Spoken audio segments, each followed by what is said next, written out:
The DOJ knew from day one that he had decided, I'm going to quote from the prosecutors, decided to attack African Americans because of their race.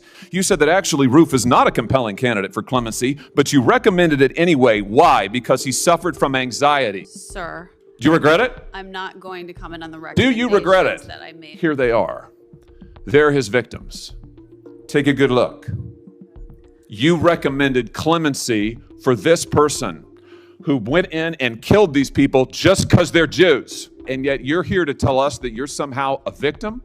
I don't think so, Ms. Oyer. I think your judgment is astoundingly terrible. What's happening now with clemency is an absolute disgrace. Now she's online hawking products to try to make money off of it. I see you've got your own website where you put your face on baseball caps and mugs. You're trying to make money on this?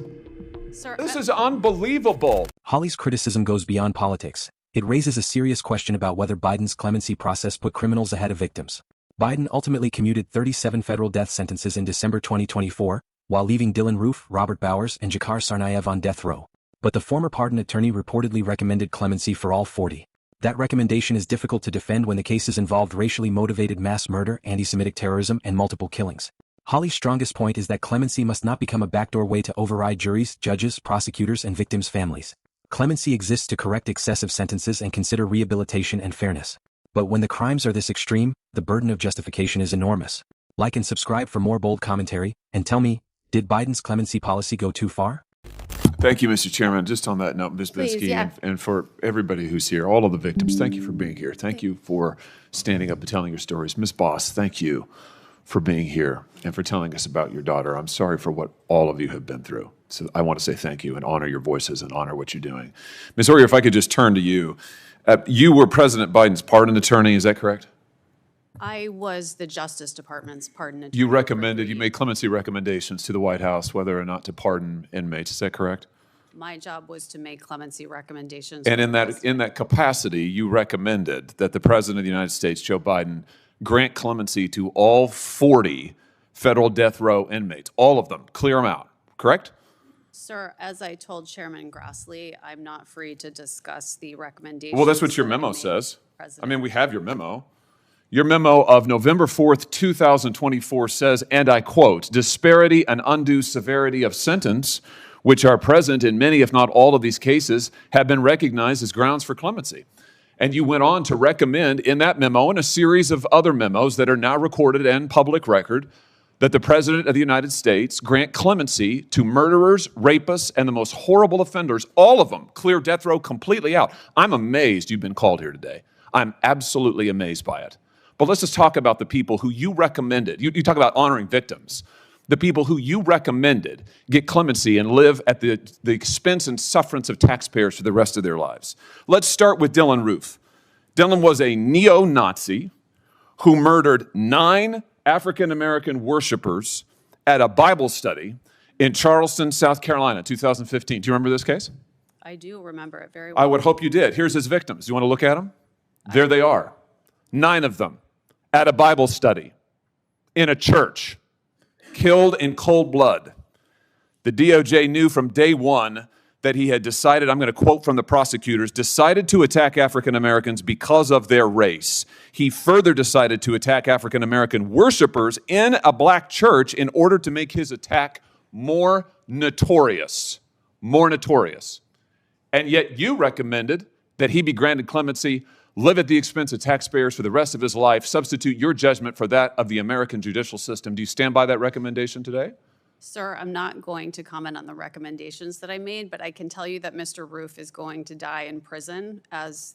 He's going to live in prison for a very long time because of you, because of your recommendations. And here's what you said in your memo of October 30th, 2024. You said that actually Roof is not a compelling candidate for clemency, but you recommended it anyway. Why? Because he suffered from anxiety, you said.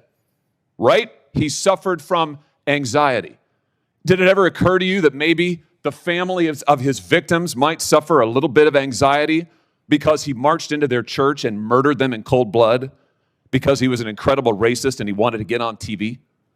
Sir, Do you regret it? I'm not going to comment on the Do you regret it? recommendations that I made to the president. Let's talk about Robert Bowers, a man who regularly spewed such vile hatred of Jews. It's unlike anything I've ever seen. He barged into a Pittsburgh synagogue in 2018 and he shot everybody he could find, killing 11 innocent people who were there to worship. A federal jury in Pittsburgh unanimously recommended the death sentence after finding him guilty on 63 counts.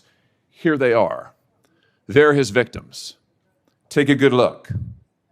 You recommended clemency for this person who went in and killed these people just because they're Jews.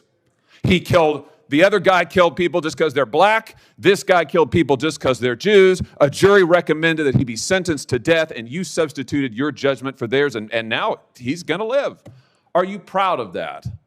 Sir, what I am proud of is the fact that I took my job as pardon attorney extremely seriously. Apparently not seriously enough. You certainly didn't take the victims seriously. Then there's Jorge Avila Torres, who wasn't just a murderer. He was a serial killer and a rapist. Sir, Here is who he assaulted and killed.